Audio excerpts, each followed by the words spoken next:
the economic illegitimacy of international sports.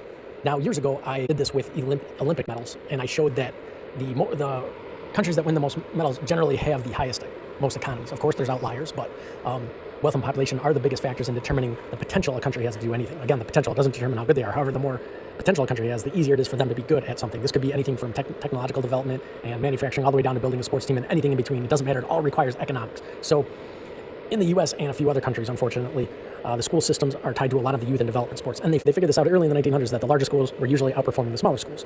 So they started classifying schools into different divisions based on student enrollment and a few other factors so that schools of similar sizes would be playing each other. This is something obvious that needed to happen, and it's obvious that it needed to happen in international sports in the 1900s as well, but international sports is still living in the Stone Age.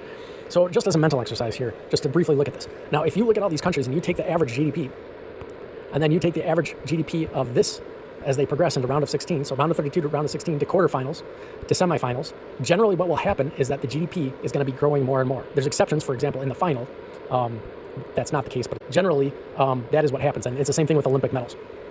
Yes, there's outliers, but generally the further you get along in any tournament, usually it's going to be having bigger and bigger countries in terms of GDP.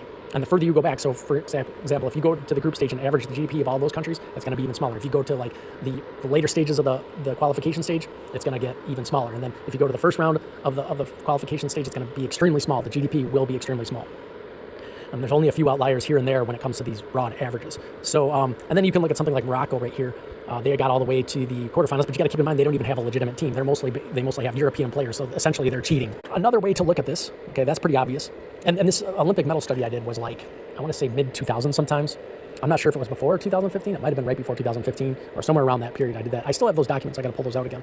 So anyway, let's go back a little bit more and look at the mean, the median, and the mode of all countries, the GDP of all countries. So if you look at the mean, okay, it's going to be, it's about $600 billion GDP, total GDP, which is pretty huge. Like most countries don't even reach that. That's why you got to use something like median, which is 35 to 40 billion, but that's even that is still pretty big. Most countries fall within this range down here.